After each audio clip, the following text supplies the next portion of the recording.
আৰু হিমন্ত বিশ্ব শৰ্মাই হিন্দু মুছলমানৰ ৰাজনীতি কৰিবলৈ UCC আনিছে। আমি বাৰম্বাৰ কৈছিলোঁ যে অসমৰ ৰাইজ চলিব নোৱাৰা হৈছে মূল্যবৃদ্ধিৰ কাৰণে। সেইকাৰণে প্ৰথম দিনা আমি আন্দোলনেৰে বিধানসভা আৰম্ভ কৰিছিলোঁ যে মূল্যবৃদ্ধি ৰোধ কৰক। বিধানসভাত বাৰম্বাৰ মই এটাই চিঞৰি আছিলোঁ যে মূল্যবৃদ্ধি ৰোধ হ'ব লাগে। আমাৰ যিটো ইকনমিক ক্ৰাইচিছ আহিছে তাৰ পৰা অসমৰ জনতাক বচাব লাগে। কিন্তু দুৰ্ভাগ্যবশতঃ এই চৰকাৰখনে কোনো ব্যৱস্থা নল'লে। তাৰ বিপৰীতে হিন্দু মুছলমানৰ কথা ক'বৰ কাৰণে আজি আপোনালোকে নিশ্চয় হিমন্ত বিশ্ব শৰ্মাৰ ভাষণ শুনিছে। অকল হিন্দু মুছলমানৰ কথা ক'বৰ কাৰণে খালি হিমন্ত বিশ্ব শৰ্মাই UCC আনিছে। UCC যিখন আনিছে আপোনালোকে জানি আচৰিত হ'ব, সেই UCCত এটাও নতুন শব্দ নাই। মই গোটেই UCCখন পঢ়িলোঁ। UCCখন পঢ়ি খালি এটাই নতুন শব্দ পালোঁ। আগতে বিয়া পাতোতে ছোৱালীগৰাকীৰ বয়স 18 বছৰ হ'ব লাগে, ল'ৰাটোৰ বয়স 21 বছৰ। এতিয়া লিভ ইন ৰিলেশ্যনত থাকোঁতে খালি ছোৱালীজনীৰ বয়সো 21 বছৰ হ'ব লাগিব, ল'ৰাজনৰ বয়সো 21 বছৰ হ'ব লাগিব। অকল এইটোৱে ডিফাৰেঞ্চ। তাৰ বাহিৰে আৰু বেলেগ কোনো ডিফাৰেঞ্চে UCCখনত নাই। বাকী যিবিলাক কথা আনিছে সেইবিলাক কথা আগৰ আইনবিলাকত আছে। যেনেকৈ 18 বছৰতকৈ কম বছৰত বিয়া পাতিব নোৱাৰিব, সেইটো চিলড্ৰেন আপোনাৰ প্ৰহিবিশ্যন অফ চিলড্ৰেন মেৰেজ এক্টত আছে।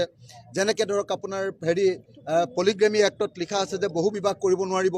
এইবিলাক কথা চব কথা লিখা আছে। আনকি আপোনালোকে নিশ্চয় জানে যে লিভ ইন ৰিলেশ্যনৰ কথাও ডমেষ্টিক ভাইলেঞ্চ এক্টত লিখা আছে। আৰু লিভ ইন ৰিলেশ্যনৰ পৰা জন্ম হোৱা ল'ৰাটোৰ কথাও আনকি আইনত লিখা আছে। কিন্তু এতিয়া নতুনকৈ তেতিয়াহ'লে কি আনিলে? নতুনকৈ এটাই এই গোটেই বিধানসভাখন এনেই বৰবাদ কৰি দিলে, টাইমবিলাক নষ্ট কৰি দিলে, য'ত আমি মূল্যবৃদ্ধিৰ কথা আলোচনা কৰিব পাৰিলোহেঁতেন, য'ত আমি ক'ব পাৰিলোহেঁতেন যে বস্তুৰ দাম কেনেকৈ কমাব লাগে। গেছ চিলিণ্ডাৰৰ দাম আপোনালোকে দেখিছেনে? গেছ চিলিণ্ডাৰ এতিয়া গৈ 962 টকা হ'ল, আমাক অকল 1250 টকাৰ অৰুণোদয় দিয়ে। তেতিয়াহ'লে মানুহ কেনেকৈ চলিব? তো আপোনালোকে নিজে চাওক, সকলো বস্তুৰ দাম যেনেকৈ বাঢ়িছে, পৰিয়াল কেনেকৈ চলিব? সেইবিলাক কথা আলোচনা কৰিবৰ কাৰণে হিমন্ত বিশ্ব শৰ্মা চৰকাৰৰ সময় নাই। হিন্দু মুছলমান কৰিবৰ কাৰণে UCC আনিবৰ কাৰণে সময় আছে। মই সেইকাৰণে কৈছোঁ যে ঘোঁৰাৰ ঘাচ কাটিছে চৰকাৰে। ঘোঁৰাৰ ঘাচ কাটিছে। ঘোঁৰাৰ ঘাচ কটা বুলি অসমীয়াত এটা কথা আছেনে নাই?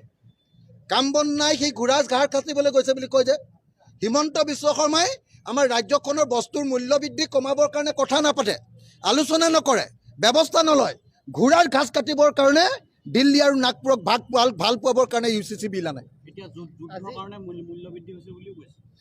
যুদ্ধৰ কাৰণে যদি মূল্য বৃদ্ধি হৈছে, ইয়াৰ আগতে যে পেট্ৰলৰ দাম, পেট্ৰল ডিজেলৰ দাম এই যে 48 টকাৰ পৰা আহি এই যে 96 টকা হ'ল, তেতিয়া যুদ্ধ লাগিছিলে নেকি? তেতিয়া যুদ্ধ লাগিছিলে নে নাই? আগতে যে 50 টকা